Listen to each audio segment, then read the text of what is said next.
चंद्रशेखर साहू, श्री त्रिनाथ बेहरा, श्री विजय कुमार स्वाई, श्री सुभाष महाराणा, श्री भगवान गंतायत, श्री प्रकाश पात्र, श्री विक्रम पंडा, समस्त मंचासीन नेतृमंडली, मीडिया रु आसीथिबा भाई भौणी माने, गोपालपुर एवं आखपाख अंचल आसीथिबा बंधुगण, गुरुजन माने, आज समस्त आयोजक आपण मानकु मोर अनेक अनेक नमस्कार एवं अभिनंदन। अति संक्षिप्त दी पदरे किछि कहिकी आपनकु विदाय नेबी। लंबा किछि कहिबार एटा अवसर नुह। आपण माने आमे मध्य समस्ते आग्रही अच्छु कला एवं सांस्कृतिक कार्यक्रम देखिबा पई। मु केवल 2-3टी पद कहिकी आपनकु विदाय नेबी।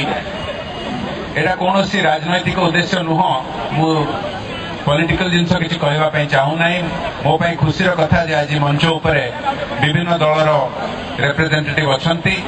आमे समस्ते चाहूछु गोपालपुर गंजाम जिल्लार एवं ओडिशार किभଳି प्रगति हो। मु किंतु निश्चय अवसर आज गोटे कथा कहबा पई चाहिबी।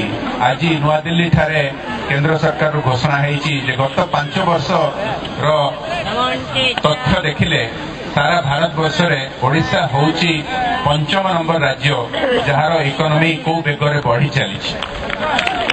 गुजरात भलिया राज्य ठू ओडिशार इकोनॉमिक ग्रोथ रेट टिके अधिक रही। ता माने नुह जे ओडिशा आगुआ हो गला। आमे बहुत दशंधि हला पछुआ थिलु, किंतु जो बेगरे आमे आगे चलीचु आमे आशा रखि परिबा निश्चय भाबरे जे आगामी किछि वर्ष भितरे आमे ए प्रगति को देखि परिबा।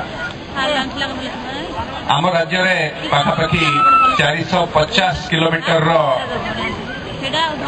कोस्ट लाइन अच्छी, किंतु मु भावुची से बेलाभूमि जो आमे फायदा उठेवा कथा आगुर ताकू उठेई पारि नथिलु। आम तुलना रे देखिले आम देशर अन्य राज्य माने किंबा विदेश रे मध्य जो जगह कम समुद्र कूल थाए ताकू ସେମାନେ अधिक भाव में प्रमोट करिकी मार्केटिंग करिकी सफा सुतरा रखिकी तार फायदा अधिका उठेई पारिचंती।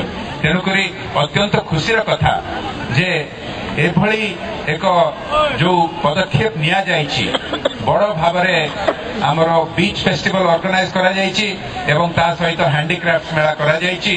मु भाबुछि एटा प्रोत्साहन दब आम गंजाम को एवं ओडिशा को खास करके गोपालपुर को आगे नवा।